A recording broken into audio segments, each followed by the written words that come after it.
بسم اللہ الرحمن الرحیم. براق ڈیجیٹل میں خوش آمدید. میں ہوں عبدالغنی کاکڑ. ناظرین، پاک افغان سرحد جو ہے، اس سرحد کی سیکیورٹی کے لیے پاکستان نے کراس بارڈر ٹیررزم روکنے کے لیے اور جو انفلٹریشن ہے دہشت گردوں کی، اسے ختم کرنے کے لیے جو اقدامات کیے ہیں، ان اقدامات سے جہاں ایک طرف یہ جو افغان عبوری حکومت ہے نام نہاد وہ خائب دکھائی دیتی ہے، وہیں ان کے جو سپورٹرز ہیں یا وہ جو بھارتی ٹرولز ہیں، وہ جو ان کو چلا رہے ہیں، جن کی ماں پر وہ یہ تمام نام نہاد دعوے کر رہے ہیں، انہوں نے ایک نیا پروپیگنڈا شروع کیا ہے اور اس سرحد کے حوالے سے وہ یہ دعوے کر رہے ہیں کہ جی سرحد کی بندش سے جو ہے نا پاکستان کو بڑا نقصان پہنچا ہے. لیکن یہ ایک خام خیالی کے سوا کچھ نہیں ہے. پاکستان نے جب سے یہ اقدامات کیے ہیں اس کے بڑے دورس نتائج سامنے آئے. جہاں ایک طرف ہماری ہر سرحد محفوظ بھی ہے، وہی یہاں پہ ان دہشت گردوں کے جو اہلکار تھے ان کے لیے جس طرح لاجسٹک سپورٹ تھی وہ ان کی بند ہو گئی ہے. مختلف خفیہ روٹس کے ذریعے بارڈر کے وہ جس طرح ان دہشت گردوں کو یہاں پہ معاونت جو تھے وہ فراہم کر رہے تھے، خاص کر را اسپانسرڈ جو ان کے مختلف ایلیمنٹس تھے، تو وہ ان کی تو وہ کوششیں بھی ناکام ہوئی ہیں.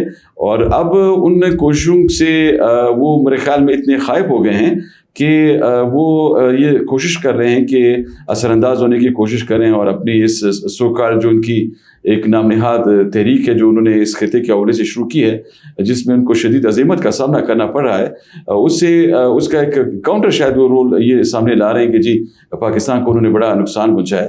الحمدللہ پاکستان کو کوئی نقصان نہیں پہنچا. پاکستان نے موجودہ جو دور میں جو اقدامات کیے ہیں سرحدی معاملات کے حوالے سے، بہتری کے حوالے سے، ان کے بڑے بہترین نتائج سامنے آ رہے ہیں.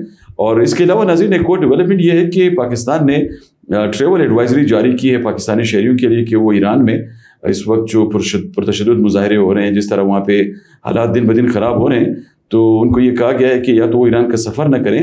اگر وہ لوگ جو آلریڈی ایران میں موجود ہیں پاکستانی شہری، تو ان کو یہ کہا گیا ہے کہ وہ وہاں پہ جو اپنی ایگزسٹنس ہے اس کے حوالے سے بہت احتیاط کا مظاہرہ کریں اور ایسے مقامات سے دور رہیں جہاں پہ یہ مظاہرے ہو رہے ہیں، کیونکہ ان کو خدشہ ہے کہ ان کو وہاں پہ کوئی نقصان پہنچ سکتا ہے. اس میں ان کے لیے مختلف جو نمبرز ہیں وہ بھی ایشو کیے گئے ہیں پاکستانی مشن کے ایران کے لیے، جہاں سے وہ رابطہ کر کے اپنے جو معاملات ہیں ان کے سامنے وہ رکھ سکتے ہیں. تو آج ناظرین ہم بلوچستان میں مختلف جو لیٹسٹ کچھ ڈیولپمنٹس ہیں جو صورتحال سامنے آ رہی ہے اس پر گفتگو کریں گے. پوڈ کاسٹ میں ہمارے ساتھ تشریف رکھتی ہیں اسٹوڈیوز میں سلمیٰ خان صاحبہ، ان سے مزید گفتگو کرتے ہیں. سلمیٰ صاحبہ خوش آمدید کہتے ہیں ہم آپ کو podcast. Thank you sir. سب سے پہلے تو فرمائیے گا کہ یہ جو ایمان مزاری صاحبہ جو اپنے آپ کو ایک وکیل کہلواتی ہیں اور سمجھتی ہیں کہ شاید وہ بہت زیادہ اچھی وکیل ہیں، اور لیکن یہ اپنی وکالت کی آڑ میں آج کل انہیں سیاست بھی شروع کر رکی ہے. دہشت گردوں کے بیانیے پر تو وہ کام کرتی رہی کافی عرصے سے، لیکن اب انہوں نے عدالتی فیصلوں پہ بھی سوالات اٹھانے شروع کر دیے اور جو دعوے سامنے آ رہے ہیں اور حالیہ ان کی جو کوشش تھی جو کہ ناکام ہوئی ہے عدالتی فیصلے سے، اس کو آپ کس طرح دیکھتی ہیں؟ بہت شکریہ غنی بھائی. دیکھیے سب سے پہلے تو ایمان مزاری کے متنازع قسم کی جو شخصیت ہے اس کو اگر آپ اس کے ماضی میں جا کے دیکھیں تو وہ BYC کے دھرنوں میں بالکل ایکٹیو رہتی تھی. یہ تو میں خود جا کے دیکھ کے آئی ہوں. دوسری بات یہ تھی کہ جہاں پہ اینٹی پاکستان کوئی بھی ایکٹیویٹی ہوتی ہے وہاں پہ ان کا بولنے کا حق ہوتا ہے، چاہے وہ PTI کی گورنمنٹ کرے، چاہے خیبر پختونخوا میں ہو، چاہے پنجاب میں ہو، چاہے بلوچستان میں ہو. جہاں پہ اینٹی پاکستان کی ایکٹیویٹیز ہوتی ہیں وہاں یہ محترمہ بولتی ہے. لیکن وہیں پہ جہاں پہ پاکستان کوئی تسلسل سے کوئی اچھی اچیومنٹ اختیار کر لیتا ہے یا کسی دہشت گرد کو مارا جاتا ہے، فتنہ الخوارج یا فتنہ ہندوستان کو ٹارگٹ کیا جاتا ہے، وہاں پہ ان کو چپ لگ جاتی ہے. تو یہ تو کل تضاد سامنے نظر آ رہا ہے کہ ان کی شخصیت کیسی ہے. جہاں بھی آپ نے دوسری بات کی کہ DGISPR کو انہوں نے طلب کیا تھا کہ میرے ہی کیس میں وہ آ جائے، تو یہ ہوتی کون ہے؟ یہ ایک تو چھوٹی سی وکیل ہیں. اپنا اوقات کیا یہ DGISPR کو بلا رہی ہے؟ آپ دیکھیں ایک پروفائل اپڈیٹ کرنے کے لیے میں نے پچھلے اس میں بھی کہا تھا کہ یہ اپنی پروفائل یہ سارا بلانا شروع کر دیں تو پھر یہ تو چیف منسٹر کو بلائے گی، ہر ایک کو بلائے گی اپنا وہ بتانے کے لیے، کیونکہ اس کو تو جواز چاہیے. آپ یہ دیکھیں یہ ٹاؤٹس، ٹھیک ہے، یہ پراکسیز اور یہ جو فنڈڈ قسم کے لوگ ہوتے ہیں وہ کس سے خود بے نقاب ہوتے جا رہے ہیں. جہاں پہ یہ جج منجوکا صاحب کی بات کرتی ہے کہ انہوں نے یہ کر دیا، تو آپ بتائیں آپ کس جواز کے تحت یا کس بات کے تحت یہ کہہ رہی ہیں کہ DGISPR آپ کے بات میں دیکھیں آپ نے عدالت کے سامنے اپنا مدعا رکھا، عدالت نے آپ فیصلہ دے دیا، پھر آپ کو خاموش ہونا چاہیے نا. خاموش آپ ہوتی کون ہے پھر عدالتی فیصلے پر اثر انداز ہونے؟ یہ خاموش ہونے والے لوگ ہی نہیں ہیں. آپ کو پتہ ہے کہ ان کو ڈالرز اتنے مل چکے ہیں، ان کا پیٹ اتنا بھر چکا ہے، انہوں نے پاکستان کے خلاف بھونکنا ہے. ان کو اور کچھ نہیں چاہیے. میں ان کو چیلنج کرتی ہوں کہ اگر آپ کہتی ہیں کہ آپ واقعی پرو پاکستانی ہیں, ایک دفعہ پاکستان زندہ باد کا نعرہ لگا دیں, یا ایک دفعہ آ کے اس جج کے سامنے بول دیں کہ آپ یہاں پہ بیٹھے ہوئے آپ مارنگ لانگوں کو سپورٹ کر رہی ہیں, پہاڑوں میں بیٹھے ہوئے جتنے دہشت گرد ہیں وہ جب مسخ شدہ ان کی لاشیں ملتی ہیں یا پھر ان کو ٹارگٹ کیا جاتا ہے ایف سی آرمی کی طرف سے, لا اینڈ آرڈر جی ان کی لاشیں لائن سے پڑی تھی, اس پہ ان کا ٹویٹ آ رہا ہوتا ہے.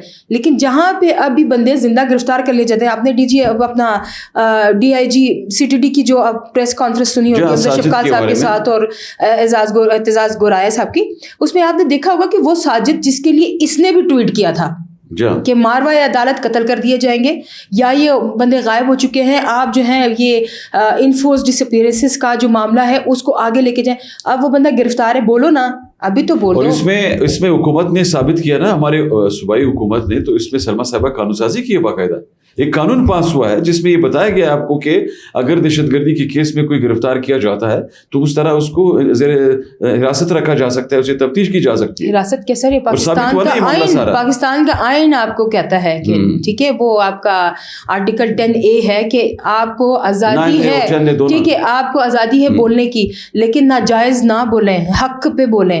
آپ کہاں پہ حق کی بات کر رہی ہیں یہ بتائیے. اب آپ جا کے وہاں پہ دیکھیں, یہ PTI کے کسی جلسے میں گئی ہیں محترمہ, آپ نے دیکھا ہوگا KPK میں گئی ہیں, PTI کے سرکس میں بھی آج اینٹی پاکستان بیانیہ بہت چڑھ کے آپ دیکھیں کہ کس طرح سے دیکھیں نا. میرے خیال میں یہ PTI کا بھی موقف نہیں ہے. پاکستان تحریک انصاف کے حلقوں میں کچھ ایسے لوگ شامل ہو گئے ہیں جو اپنے پرسنل گینز کے لیے حکومت کو, ریاست کو بدنام کر رہے ہیں. سر, دہشت گردی اور سیاست کو ایک ہی پلیٹ میں رکھ کے پیش کیا جا رہا ہے, مخفف یہی ہے. میں یہ کہہ رہی ہوں کہ اگر یہ انسانی تنظیم کی یا حقوق کی بات کرنے والی لوگ ہیں, اور ابھی بھی یہ اس دھرنے میں بھی یہی کہہ رہی ہے یا اس احتجاج میں یہ کہہ رہی ہے, PTI کے جلسے میں یہ کہہ رہی ہے کہ یہ عوامی مینڈیٹ پہ حملہ کیا جا رہا ہے. دیکھیں, عوام میں ہم بھی تو شامل ہیں, آپ بھی شامل ہیں, ہماری کامن پبلک شامل ہے, ہمیں سننے والے شامل ہیں. کدھر انہوں نے دیکھا ہے کہ عوام کے مینڈیٹ پہ حملہ کیا جا رہا ہے یا عوامی مینڈیٹ کو جو ہے وہ دبایا جا رہا ہے؟ ایسے کچھ بھی نہیں ہے. اگر ایسے کچھ ہے تو فیکٹس اینڈ فگر پہ اور ایکچولائزیشن کے ساتھ جواب دینے کے لیے آئے, اور ہر ایک بندہ آپ کا ماتحت نہیں ہوگا. اچھا, اس میں سلمہ صاحبہ یہ آپ نے بڑی اچھی بات کی کہ مطلب آپ ایک طرف تو دعوے کر رہے ہیں نا کہ آپ کام کر رہے ہیں, آپ اپنے قوم کے فائدے کے لیے جدوجہد کر رہے ہیں. یہ ایمان مزاری تو بیگانے کی شادی میں عبداللہ دیوانہ والے کردار ادا کریں گے, ٹھیک ہے نا. لیکن یہ جو لوگ بلوچ قوم کی باتیں کرتے ہیں, جنہوں نے بلوچ کاس کی بات کی ہے, جنہوں نے بلوچستان کے حقوق کی باتیں کی ہیں, یہ ڈیتھ اسکواڈ کے نام پہ اپنے لوگوں کیوں مار رہے ہیں آپ کے خیال میں؟ دیکھیے, ریاست کے خلاف پروپیگنڈا شروع دن سے چل رہا ہے, ٹھیک ہے. بلوچستان کی گورنمنٹ آپ دیکھیں کہ پرائم منسٹر صاحب کے دورے کے بعد انہوں نے جب آئے ہیں, انہوں نے دیکھیے پیپلز پارٹی کی گورنمنٹ ہے, یہ PMLN اور پیپلز پارٹی کا آپس میں کوئی وہ نہیں ہے, لیکن ان کے منہ سے وہ جو الفاظ ہیں شکرانے والے یا ان کے جو انہوں نے سراہنے والے الفاظ تھے وہ نکلے ہیں پیپلز پارٹی کی گورنمنٹ کے لیے, سرفراز بگٹی کے لیے, ان کی لا اینڈ آرڈر سچویشن کو کنٹرول کرنے کے لیے. لاسٹ 3 منتھس میں آپ دیکھ لیں 2024-25 کے اینڈ میں 3 مہینوں میں ہمارے پاس جتنی دہشت گردی تھی وہ کتنی کنٹرول ہو چکی ہوئی ہے, ٹھیک ہے. اس کا پرسنٹیج, اس کا گراف نیچے آتا جا رہا ہے. بالکل, یہ تھنک ٹینکس کہہ رہے ہیں, یہ کیوں, آپ اس کی وجوہات کیا ہیں؟ اس پہ سوچنے والی بات صرف یہ ہے کہ یہاں پہ حکومت, عوام, لا انفورسمنٹ ایجنسیز, ہمارے انٹیلیجنس بیسڈ جتنے بھی آپریشنز ہو رہے ہیں اس میں ہم آہنگ ہو گئے. ہمیں پتہ ہے کہ ہم نے امن لے کر آنا ہے, ٹھیک ہے. تو اگر یہاں پہ اگر وہ دیکھ رہے ہیں کہ ہم امن کی طرف جا رہے ہیں تو امن کو سپرداش کرنے کے لیے لوگ کیا کیا کریں گے آپ کو تو پتہ نہیں. خود ہی ڈیتھ اسکواڈ بنائیں گے, خود ہی بندوں کو ماریں گے, خود ہی بولیں گے کہ بھائی یہ بندہ ایسے تھا یا ویسے تھا. ان میں تو کوئی در حقیقت کوئی حقیقت ہوتی ہی نہیں ہے, اور ظلم اور جبر ظلم کی انتہا اور کہانی گڑھ دیتے ہیں ریاست کے خلاف. اچھا, اس میں انہوں نے ایک اور کوشش بھی شروع کی ہے سلمہ صاحبہ, آپ نے شاید نوٹ کیا ہوگا, یہ ہمارے جو یوتھ ہے, یہ دہشت گرد تنظیمیں, پہلے تو ہم یہ کہتے تھے نا کہ یہ صرف BSO کے ذریعے یہ ریکروٹمنٹ کر رہے تھے, تو آج تو BYC کے ذریعے بھی انہوں نے یہ کام شروع کر دیا.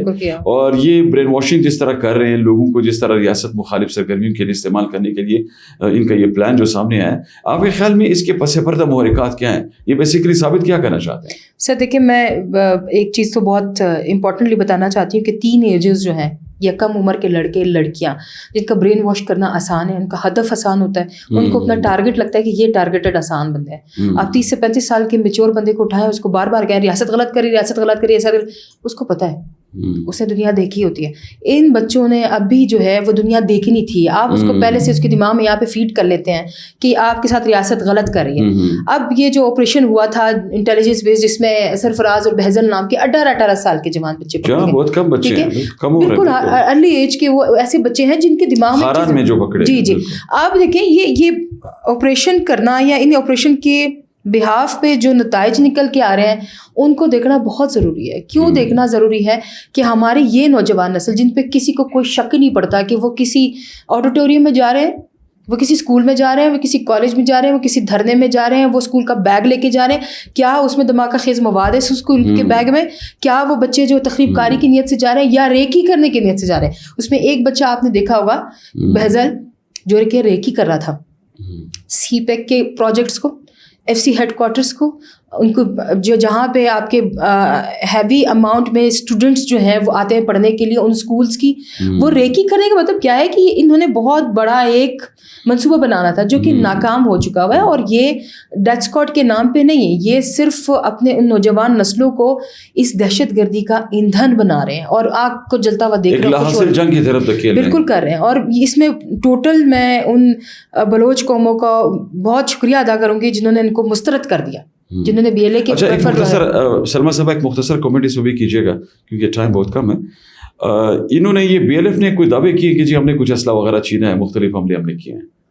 اب یہ کیا شاید یہ پھر 2-3 دنوں سے خاموشی رہی, پھر آج پھر ڈرامے شروع کیے انہوں نے. سر دیکھیں ڈرامہ تو کریں گے کیونکہ یہ ناکام جب ہوں گے اور جہاں پہ انہوں نے ایک آگ لگا دی ہے جنگل میں آگ کی طرح. یہ بھارتی فلم انڈسٹری کے وائرس ان کے اندر سارے آ گئے ہیں. دیکھیے اب یہ کیا کریں کہ وہ چیز جو تھوڑی چنگاری تبنی شروع ہو جاتی ہے تو پھر ہوا دیتے ہیں اور اس کو آگ کی طرح اگزا دیتے ہیں, اور یہ صرف ایک سوشل میڈیا کی حد تک ہی ہے.